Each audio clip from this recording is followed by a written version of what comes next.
Malam itu, aku masih sibuk melayani pasien IGD saat ponselku bergetar tanpa henti. 30 panggilan dari suamiku, Sony. Begitu kuangkat, ia langsung memaki karena aku belum pula memasak dan menuduhku keluyuran saja. Aku diam, mendengar hinaan dari Sony dan ibu mertuaku, Bu Dewi. Mereka tak tahu, selama ini aku menyimpan rahasia tentang mereka. Dengan tangan gemetar, kututup telepon, kubuka folder rahasia, lalu kukirim pesan yang sudah lama kusiapkan. Beberapa jam kemudian, saat aku pulang menjelang subuh, rumahku sudah dipenuhi polisi.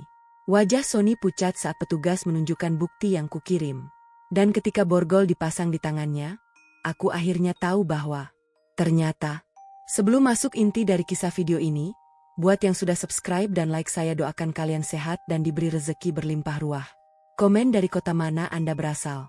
Semoga bermanfaat dan ada hikmah yang bisa kita ambil bersama. Tonton videonya sampai habis. Malam itu suasana IGD cukup ramai. Sejak awal shift, aku hampir tidak sempat duduk. Ada pasien yang datang karena kecelakaan motor, ada anak kecil yang demam tinggi, dan ada juga seorang nenek yang harus segera mendapatkan penanganan. Aku berjalan dari satu ruangan ke ruangan lain sambil membawa berkas pasien. Tubuhku sebenarnya sudah lelah. Sejak pagi aku belum benar-benar beristirahat. Namun sebagai perawat, aku sudah terbiasa menahan rasa capek selama pasien masih membutuhkan bantuan. Saat sedang memeriksa infus seorang pasien, ponselku yang kusimpan di saku seragam tiba-tiba bergetar. Aku melirik sekilas. Sony. Aku menghela napas pelan. Panggilan itu tidak langsung kuangkat. Aku masih bekerja. Lagi pula, ini bukan pertama kalinya Sony menelepon saat aku sedang bertugas. Beberapa menit kemudian ponselku kembali bergetar. Sony lagi. Aku mengabaikannya. Lalu bergetar lagi, dan lagi, dan lagi. Sampai akhirnya aku mulai merasa tidak nyaman. Saat ada waktu sebentar untuk memeriksa ponsel, aku langsung terdiam.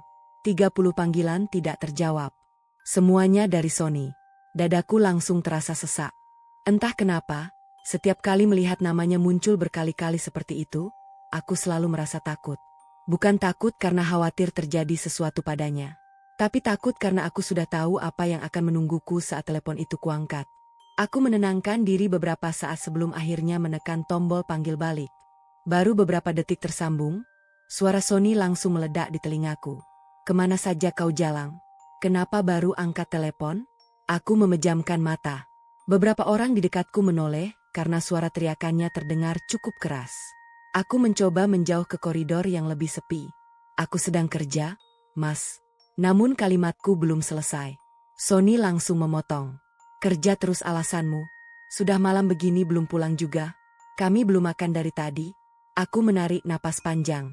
Biasanya aku akan meminta maaf. Biasanya aku akan berusaha menjelaskan. Namun malam itu aku terlalu lelah. Lelah secara fisik. Lelah secara hati. Dari seberang telepon, suara lain ikut terdengar. Ternyata Bu Dewi berada di dekat Sony. Dasar menantu tidak tahu diri. Keluarga di rumah kelaparan malah asyik di luar sana. Aku menggigit bibir bawah. Rasa sakit yang selama ini kusimpan perlahan mulai memenuhi dadaku.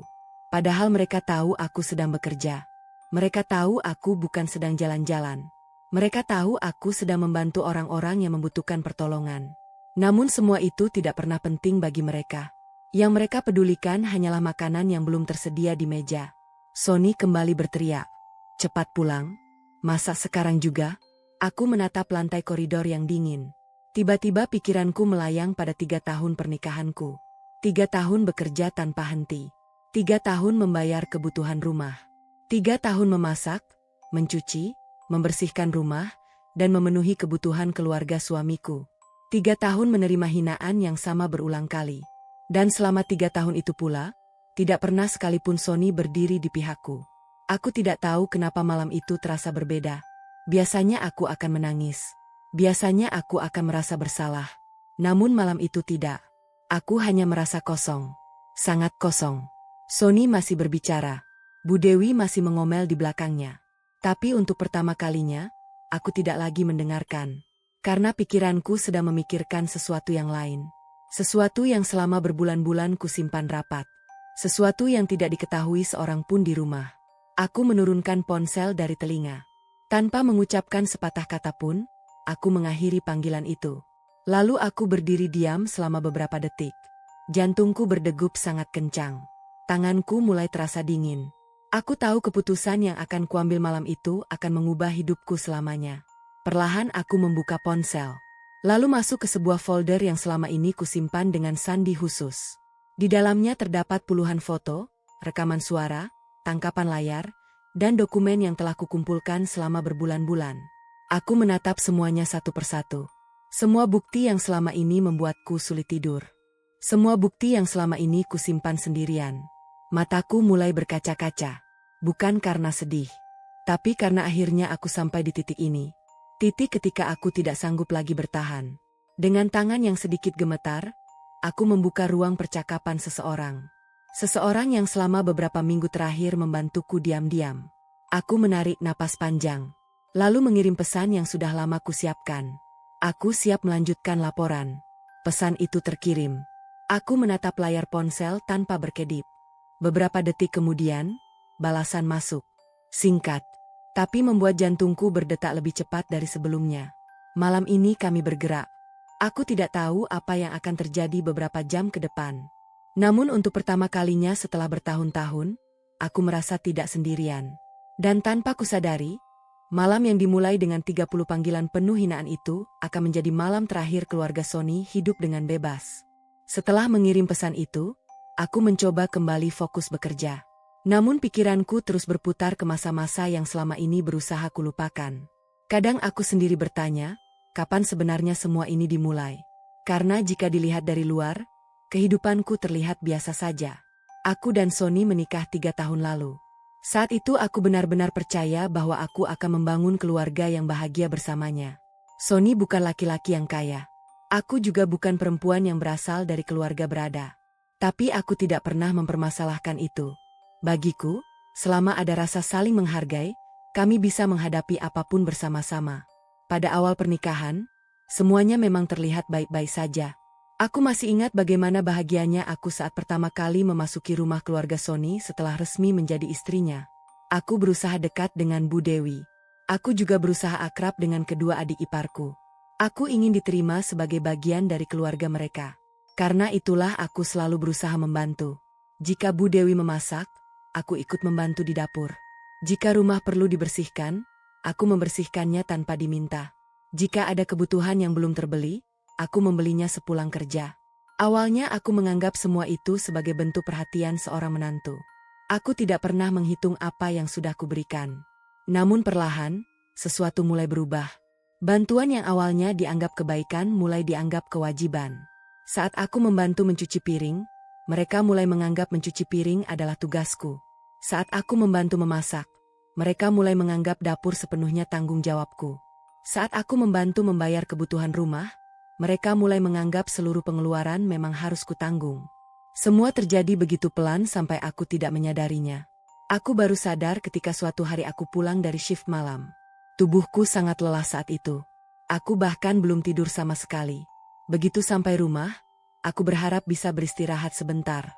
Namun yang kudapat justru suara Bu Dewi dari ruang tengah. Dinda, kenapa baru pulang? Cucian masih banyak. Aku terdiam.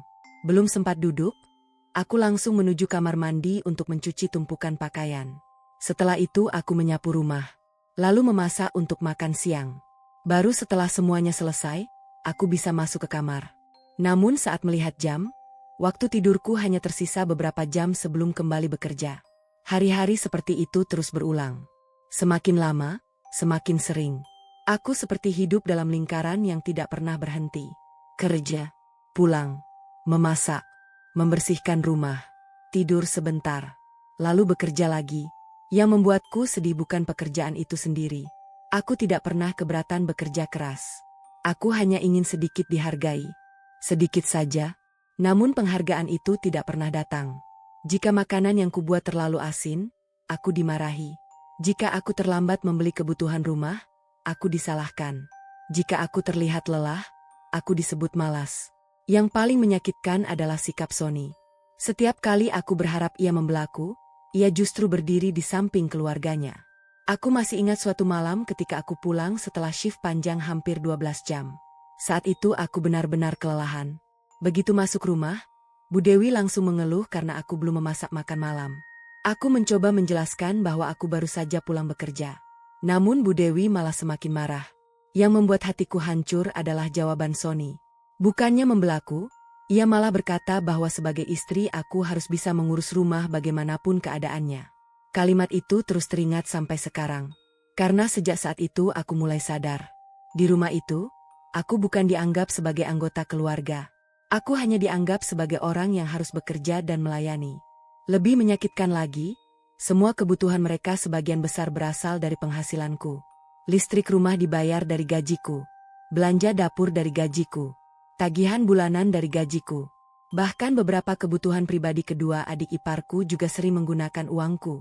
Tetapi tidak ada satupun dari mereka yang merasa berterima kasih. Seolah semua itu memang kewajibanku. Seolah aku tidak berhak merasa lelah. Seolah aku tidak berhak mengeluh. Karena itulah selama bertahun-tahun aku memilih diam. Aku menelan semua rasa sakit itu sendirian. Aku terus bertahan karena masih percaya suatu hari keadaan akan berubah.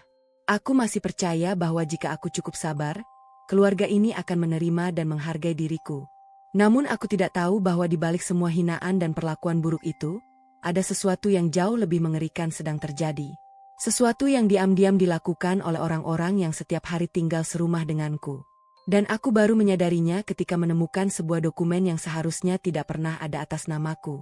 Awalnya aku tidak pernah membayangkan bahwa masalah yang kuhadapi akan sebesar ini. Saat itu aku masih mengira kehidupanku hanya dipenuhi oleh mertua yang suka menghina dan suami yang tidak pernah membela istrinya. Menyakitkan memang. Tetapi aku masih bisa bertahan. Aku masih bisa meyakinkan diriku bahwa semua itu adalah ujian rumah tangga yang suatu saat pasti berlalu. Sampai suatu sore, semuanya berubah. Hari itu aku sedang libur kerja. Rumah sedang sepi karena Bu Dewi pergi menghadiri acara tetangga, sementara Sony dan kedua adiknya keluar rumah sejak siang. Aku memanfaatkan waktu luang untuk membereskan lemari di kamar. Sudah lama aku ingin merapikannya karena banyak dokumen yang menumpuk di sana. Awalnya tidak ada yang aneh. Aku hanya memisahkan beberapa berkas lama dan menyusun kembali dokumen penting milikku. Namun saat membuka sebuah map berwarna coklat yang terselip di bagian belakang lemari, aku menemukan beberapa lembar kertas yang belum pernah kulihat sebelumnya. Karena penasaran, aku mengambil dan membacanya. Baru beberapa detik kemudian, jantungku langsung berdegup kencang. Di bagian atas dokumen itu tertulis namaku, Dinda, alamat rumahku, nomor identitasku. Semuanya benar. Namun ada satu hal yang membuatku membeku. Dokumen itu adalah surat pinjaman. Nilainya puluhan juta rupiah.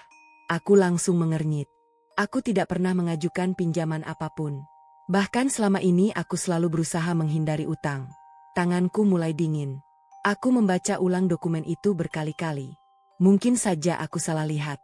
Mungkin saja ada kesalahan administrasi. Namun semakin lama aku memperhatikannya, semakin besar rasa takut yang muncul di dalam dadaku. Lalu pandanganku berhenti pada sebuah tanda tangan. Sekilas tanda tangan itu memang mirip milikku. Namun aku langsung tahu bahwa itu bukan tanda tanganku. Ada beberapa goresan yang berbeda. Orang lain mungkin tidak akan menyadarinya. Tetapi aku sangat mengenali tanda tanganku sendiri. Saat itulah perasaan tidak enak mulai muncul. Aku duduk di tepi ranjang sambil memandangi dokumen tersebut. Kepalaku penuh pertanyaan. Siapa yang membuat ini? Kenapa menggunakan namaku? Dan yang paling penting, bagaimana dokumen itu bisa berada di rumahku?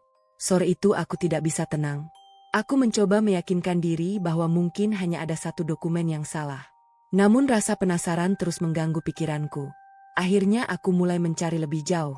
Aku membuka map-map lain yang ada di lemari. Aku memeriksa laci meja. Aku memeriksa tumpukan berkas lama yang selama ini tidak pernah kusentuh. Semakin lama aku mencari, semakin besar rasa takut yang kurasakan. Karena ternyata surat pinjaman itu bukan satu-satunya. Aku menemukan dokumen lain. Lalu dokumen berikutnya. Dan berikutnya lagi. Semuanya menggunakan namaku. Ada pengajuan pinjaman. Ada formulir pembukaan rekening. Ada beberapa berkas yang bahkan belum pernah kulihat sebelumnya. Aku merasa seperti sedang membaca kehidupan orang lain yang memakai identitasku. Tanganku mulai gemetar. Aku tidak tahu harus bereaksi seperti apa. Yang kurasakan saat itu hanya bingung. Sangat bingung. Aku mencoba mengingat apakah pernah memberikan kuasa kepada seseorang. Tidak pernah. Aku mencoba mengingat apakah pernah menandatangani dokumen-dokumen tersebut. Tidak pernah. Aku mencoba mengingat apakah pernah mengajukan pinjaman dalam jumlah besar. Jawabannya tetap sama. Tidak pernah. Malam harinya aku tidak bisa tidur. Aku terus memikirkan semua dokumen yang kutemukan. Semakin kupikirkan, semakin banyak kejanggalan yang muncul. Dan anehnya, semua kejanggalan itu selalu mengarah pada orang-orang yang tinggal serumah denganku. Namun saat itu aku masih belum berani menuduh siapapun. Aku membutuhkan bukti. Aku membutuhkan jawaban. Karena tuduhan tanpa bukti hanya akan membuatku terlihat seperti orang yang mencari masalah. Sejak hari itu aku mulai lebih memperhatikan segala sesuatu di rumah. Aku mulai mengamati kebiasaan Sony. Aku mulai memperhatikan aktivitas kedua adik iparku. Aku juga mulai memperhatikan Bu Dewi yang sering terlihat menyembunyikan sesuatu saat aku mendekat. Perlahan-lahan, potongan-potongan teka-teki mulai tersusun. Tetapi semakin banyak yang kutemukan, semakin sulit bagiku untuk mempercayainya. Karena orang-orang yang mulai muncul dalam semua dugaan itu bukan orang asing. Mereka adalah keluargaku sendiri. Orang-orang yang setiap hari makan semeja denganku. Orang-orang yang setiap hari tinggal satu atap denganku. Dan beberapa hari kemudian, aku menemukan sebuah bukti baru yang membuat seluruh tubuhku terasa lemas. Bukti itu menunjukkan bahwa namaku ternyata tidak hanya dipakai untuk mengajukan pinjaman. Ada sesuatu yang jauh lebih besar sedang mereka lakukan di belakangku. Sejak menemukan dokumen-dokumen mencurigakan itu, hidupku berubah. Aku memang masih menjalani rutinitas seperti biasa. Aku tetap bekerja di rumah sakit, tetap memasak untuk keluarga Sony, dan tetap berpura-pura tidak mengetahui apapun. Namun di dalam hatiku, ada perasaan yang terus mengganggu. Aku harus mencari tahu kebenarannya. Karena semakin lama aku membiarkan semuanya, semakin besar kemungkinan namakulah yang akan menanggung akibatnya. Beberapa hari setelah menemukan surat pinjaman itu, aku mulai memeriksa rekening bank milikku. Awalnya aku hanya ingin memastikan apakah ada transaksi yang tidak kukenal. Dan saat itulah aku menemukan sesuatu yang membuat napasku tertahan. Ada rekening lain yang terhubung dengan data pribadiku. Padahal aku tidak pernah merasa membukanya.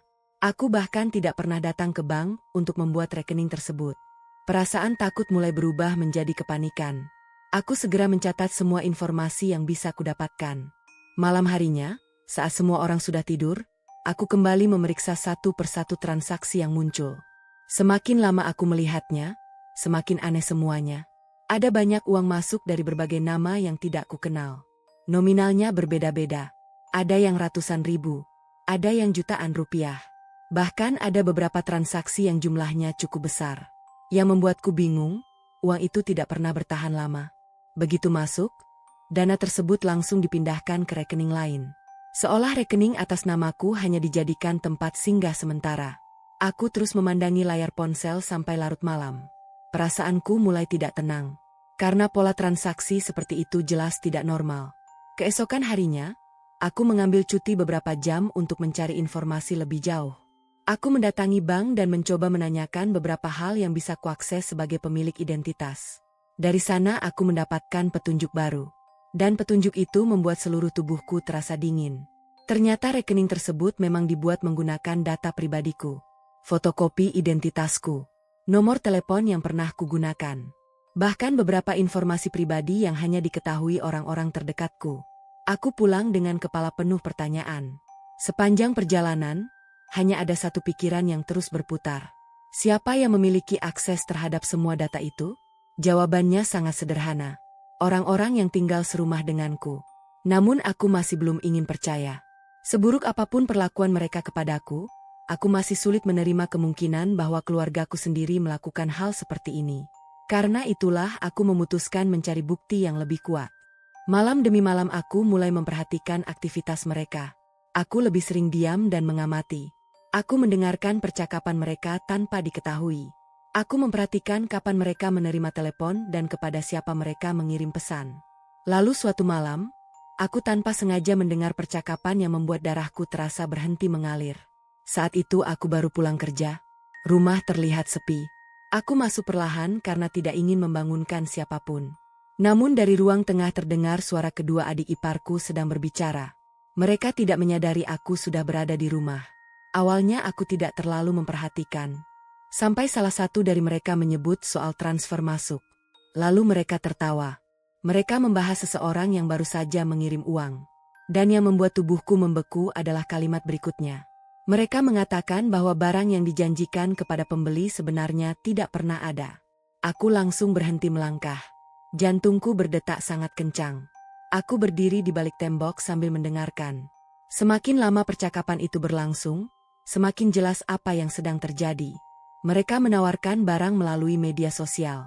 Setelah korban mentransfer uang, mereka menghilang. Nomor diblokir. Akun dihapus. Lalu mereka mencari korban berikutnya. Tanganku mulai gemetar. Aku tidak pernah membayangkan hal seperti itu. Namun kejutan terbesar datang beberapa hari kemudian. Saat memeriksa kembali dokumen-dokumen yang kusimpan, aku menemukan salinan sertifikat rumah peninggalan ayahku. Awalnya aku merasa lega karena sertifikat itu masih ada. Tetapi setelah membaca beberapa lembar dokumen yang menyertainya, lututku langsung terasa lemas. Rumah itu ternyata sudah dijadikan jaminan pinjaman. Dan semua berkas menggunakan tanda tangan palsu atas namaku. Aku tidak sanggup menahan air mata saat itu. Rumah itu bukan sekadar bangunan. Rumah itu adalah satu-satunya peninggalan ayah yang tersisa untukku. Tempat yang selalu mengingatkanku pada masa kecil. Tempat yang selama ini kujaga dengan penuh rasa sayang. Dan tanpa sepengetahuanku, rumah itu hampir hilang. Belum selesai sampai di situ. Aku juga menemukan bukti bahwa seluruh perhiasan warisan ibuku sudah dijual. Satu persatu. Tanpa izin. Tanpa sepengetahuanku. Malam itu aku duduk sendirian di kamar sambil menangis. Untuk pertama kalinya, semua keraguan yang selama ini kusimpan menghilang. Aku tidak bisa lagi membela mereka. Aku tidak bisa lagi mencari alasan untuk memaafkan mereka. Karena kenyataannya sudah sangat jelas.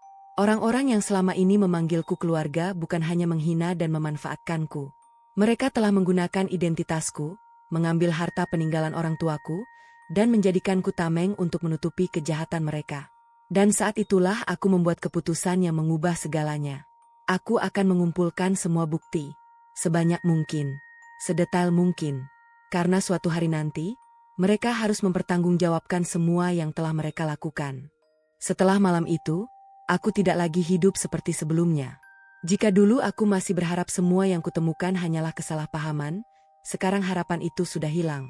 Aku sudah melihat terlalu banyak bukti. Aku sudah mengetahui terlalu banyak rahasia. Dan yang paling menyakitkan, semua itu dilakukan oleh orang-orang yang setiap hari tinggal satu atap denganku. Meski begitu, aku tidak langsung melapor ke polisi. Bukan karena aku takut. Aku hanya tidak ingin gegabah. Aku sadar bahwa tuduhan sebesar itu membutuhkan bukti yang kuat. Jika aku bertindak terlalu cepat, mereka bisa menghilangkan jejak dan membuatku terlihat seperti orang yang memfitnah keluarganya sendiri. Karena itulah aku memilih diam. Aku tetap menjalani hidup seperti biasa. Setiap pagi aku masih memasak. Aku masih mencuci pakaian mereka. Aku masih membersihkan rumah. Aku masih mendengar hinaan dari Bu Dewi. Aku masih melihat Sony membela keluarganya setiap kali terjadi masalah. Di depan mereka, aku tetap menjadi Dinda yang penurut. Namun di belakang mereka, aku mulai mengumpulkan semuanya. Sedikit demi sedikit, hari demi hari, malam demi malam, aku menyimpan salinan dokumen yang kutemukan. Aku memotret berkas-berkas yang mereka sembunyikan. Aku merekam beberapa percakapan yang tanpa sengaja kudengar. Aku mencatat tanggal dan waktu setiap transaksi mencurigakan yang masuk ke rekening atas namaku. Semua kulakukan diam-diam. Tidak seorang pun boleh mengetahui apa yang sedang kukerjakan. Karena jika mereka tahu, semuanya bisa berakhir sebelum dimulai. Namun ada satu hal yang masih mengganggu pikiranku. Aku ingin tahu siapa saja orang yang telah menjadi korban mereka. Aku ingin tahu seberapa besar kerugian yang sebenarnya terjadi. Suatu malam setelah pulang kerja, aku mulai memeriksa satu persatu nama pengirim uang yang masuk ke rekening atas namaku. Awalnya aku ragu, tetapi rasa penasaran lebih besar daripada ketakutanku. Aku mencoba menghubungi salah satu nama yang masih bisa kutemukan melalui media sosial. Aku mengirim pesan dengan hati-hati. Aku memperkenalkan diri dan menanyakan tentang transfer yang pernah dilakukan. Aku tidak berharap mendapatkan balasan. Namun keesokan harinya, orang itu menjawab. Dan jawaban yang kubaca membuat dadaku terasa sesak. Ia mengatakan bahwa dirinya pernah membeli sebuah ponsel melalui akun jual beli online. Uangnya sudah ditransfer. Tetapi barang yang dijanjikan tidak pernah datang. Setelah menerima uang, penjual langsung menghilang. Aku membaca pesan itu berulang kali. Rasa bersalah mulai muncul meskipun aku tidak melakukan apa-apa. Karena rekening yang digunakan dalam transaksi itu memakai identitasku. Namakulah yang tercatat. Namakulah yang terlihat oleh para korban. Beberapa hari kemudian, aku mencoba menghubungi orang lain. Lalu orang berikutnya. Dan berikutnya lagi. Jawabannya hampir selalu sama. Ada yang kehilangan tabungan untuk membeli motor bekas. Ada yang tertipu saat membeli laptop. Ada yang kehilangan uang hasil kerja berbulan-bulan karena percaya pada iklan palsu. Bahkan ada seorang ibu yang bercerita bahwa uang yang ditransfernya adalah tabungan sekolah anaknya. Saat membaca pesan itu, aku tidak sanggup menahan air mata. Aku duduk sendirian di kamar sambil memandangi layar ponsel. Untuk pertama kalinya aku benar-benar memahami dampak dari semua kejahatan yang dilakukan keluarga Sony. Ini bukan hanya tentang diriku. Ini bukan hanya tentang rumah peninggalan ayahku atau perhiasan warisan ibuku. Ada banyak orang lain yang menjadi korban. Ada banyak keluarga lain yang kehilangan uang mereka. Dan semua itu dilakukan dengan menggunakan identitasku. Malam itu aku tidak bisa tidur. Aku terus membaca pesan demi pesan dari para korban. Semakin banyak cerita yang kubaca, semakin besar tekadku untuk menghentikan semuanya. Sejak saat itu, aku mulai menyusun seluruh bukti dengan lebih rapi. Aku membuat folder khusus. Aku memisahkan dokumen berdasarkan jenis pelanggaran. Aku menyimpan rekaman percakapan dalam beberapa salinan. Aku mencatat kronologi setiap kejadian agar tidak ada yang terlewat. Semua kulakukan sendiri. Diam-diam. Tanpa bantuan siapapun. Berbulan-bulan aku hidup seperti itu. Di siang hari aku bekerja. Di rumah aku berpura-pura tidak tahu apa-apa. Di malam hari aku mengumpulkan bukti. Kadang aku merasa sangat lelah. Kadang aku ingin menyerah. Namun setiap kali mengingat para korban yang sudah kehilangan uang mereka, aku kembali menguatkan diri. Aku tahu aku tidak boleh berhenti di tengah jalan. Lalu tibalah malam yang mengubah segalanya. Malam ketika aku sedang bertugas di rumah sakit. Malam ketika Sony menelponku sampai 30 kali hanya karena aku belum pula memasak. Malam ketika Bu Dewi kembali menghina dan memperlakukanku seperti pembantu. Dan malam ketika aku akhirnya menyadari bahwa kesabaranku sudah habis. Setelah menutup telepon itu, aku membuka folder yang selama berbulan-bulan menjadi saksi semua perjuanganku. Aku melihat tumpukan bukti yang sudah lengkap. Dokumen pinjaman palsu, mutasi rekening, rekaman percakapan, laporan para korban, foto-foto dokumen yang mereka sembunyikan. Semuanya sudah ada. Aku menatap layar ponsel cukup lama. Jantungku berdegup sangat keras. Karena aku tahu, sekali langkah ini kuambil, tidak akan ada jalan untuk kembali. Lalu dengan tangan yang gemetar, aku membuka ruang percakapan seseorang yang selama ini diam-diam membantuku. Aku menarik napas panjang. Dan untuk pertama kalinya setelah berbulan-bulan hidup dalam ketakutan, aku akhirnya mengirim pesan yang sudah lama kutahan. Aku siap melanjutkan laporan. Beberapa detik kemudian, balasan itu datang. Dan sejak saat itu, hidup keluarga Sony mulai bergerak menuju kehancurannya sendiri. Setelah mengirim pesan itu, aku tidak langsung merasa lega. Justru sebaliknya. Tanganku masih gemetar saat menyimpan ponsel kembali ke saku seragam. Aku berdiri beberapa saat di koridor rumah sakit sambil mencoba mengatur napas. Pesan yang kukirim memang hanya beberapa kata. Namun aku tahu dampaknya akan mengubah banyak hal. Bahkan mungkin mengubah seluruh hidupku. Tak lama kemudian ponselku kembali bergetar. Sebuah pesan masuk. Malam ini kami bergerak. Aku membaca kalimat itu berulang kali. Singkat, tapi cukup membuat jantungku berdetak lebih cepat. Selama berbulan-bulan aku hidup dalam ketakutan. Selama berbulan-bulan aku menyimpan semua bukti seorang diri. Dan malam itu akhirnya menjadi malam ketika semuanya akan terungkap. Meski begitu, aku tetap berusaha menjalankan pekerjaanku seperti biasa. Masih ada pasien yang membutuhkan bantuan. Masih ada keluarga pasien yang menunggu kabar. Aku tidak ingin masalah pribadiku mengganggu tanggung jawabku sebagai perawat. Namun harus kuakui, malam itu terasa sangat panjang. Setiap kali melihat jam, rasanya waktu berjalan begitu lambat. Pikiranku terus kembali ke rumah. Aku membayangkan Sony yang mungkin masih marah karena aku belum pulang. Aku membayangkan Bu Dewi yang mungkin masih mengeluh karena belum ada makanan di meja. Aku juga membayangkan kedua adik iparku yang mungkin sedang tertawa tanpa menyadari apa yang akan terjadi beberapa jam lagi. Semakin kupikirkan, semakin campur aduk perasaanku. Ada takut, ada sedih, ada kecewa. Tapi di balik semua itu, ada satu perasaan yang sudah lama tidak kurasakan. Harapan. Untuk pertama kalinya aku merasa bahwa semua penderitaan yang selama ini kutahan mungkin akan segera berakhir. Menjelang akhir shift, ponselku kembali bergetar. Kali ini bukan pesan, melainkan panggilan. Aku segera menjawab. Dari seberang terdengar suara penyidik yang selama ini membantuku. Suaranya tenang. Namun kalimat yang ia ucapkan membuatku langsung terdiam. Tim sudah berada di lokasi. Aku menelan ludah. Jantungku berdebar semakin kencang. Aku ingin bertanya banyak hal. Tetapi tidak satupun kata yang keluar dari mulutku. Panggilan itu berakhir setelah beberapa detik. Dan sejak saat itu aku hanya bisa menunggu. Beberapa jam kemudian shiftku selesai. Langit masih gelap saat aku keluar dari rumah sakit. Udara dini hari terasa dingin menyentuh kulit. Aku berjalan menuju kendaraan dengan langkah yang terasa lebih berat dari biasanya. Sepanjang perjalanan pulang, pikiranku dipenuhi berbagai kemungkinan. Bagaimana jika mereka menyangkal semuanya? Bagaimana jika bukti yang kukumpulkan masih kurang? Bagaimana jika aku justru dianggap memfitnah keluarga sendiri? Pertanyaan-pertanyaan itu terus berputar di kepalaku. Sampai akhirnya aku memasuki jalan menuju rumah. Dan saat itulah aku melihat sesuatu dari kejauhan. Lampu berwarna merah dan biru. Beberapa kendaraan terparkir di depan rumah. Banyak orang berdiri di sekitar pagar. Aku langsung mengenalinya. Polisi. Tanganku langsung dingin.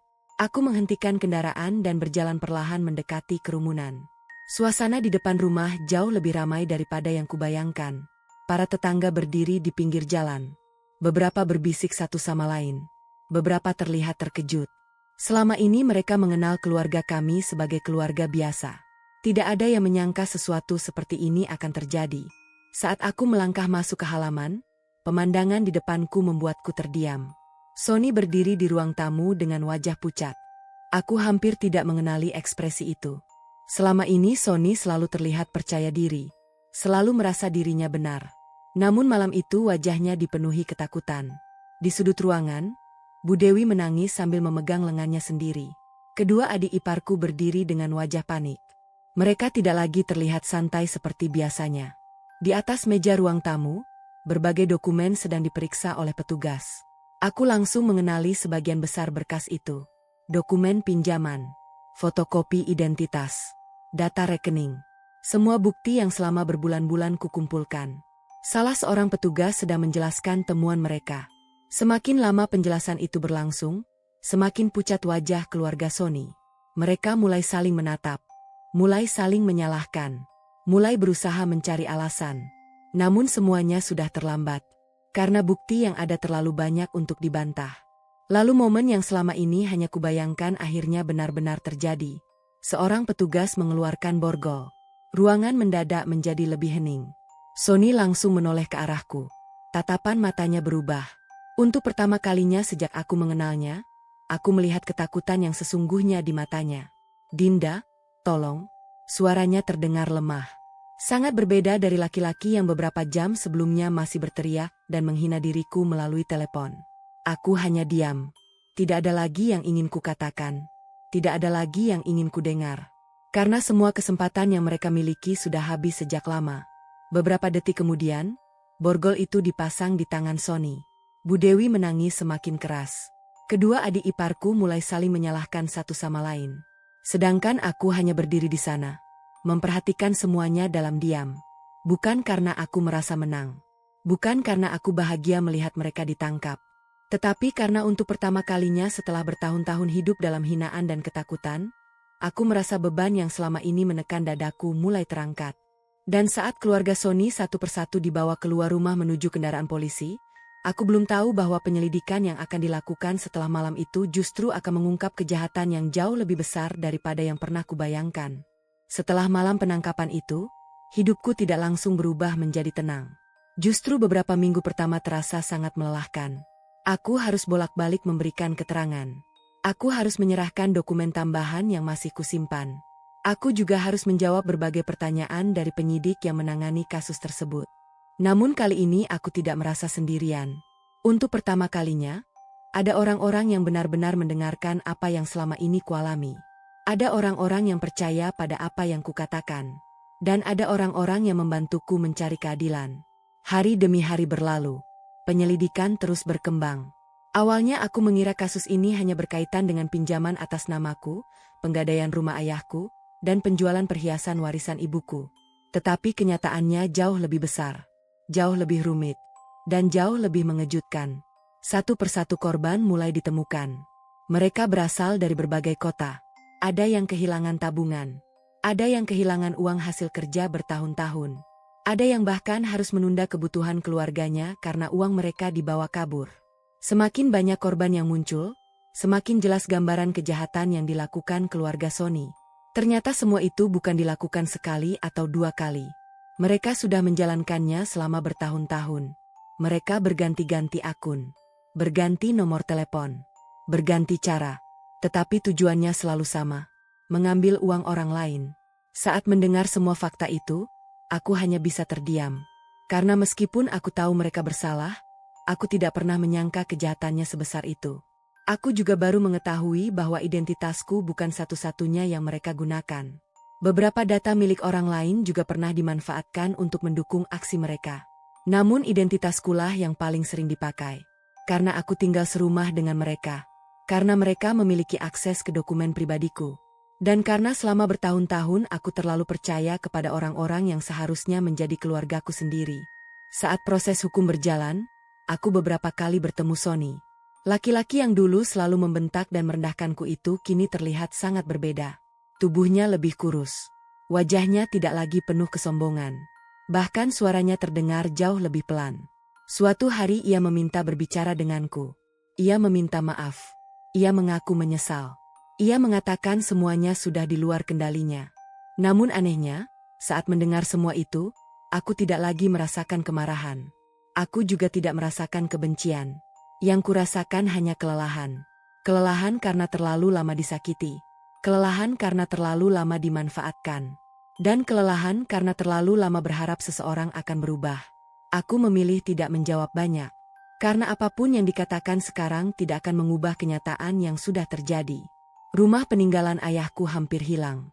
Perhiasan warisan ibuku sudah terjual. Namaku digunakan untuk melakukan berbagai pelanggaran.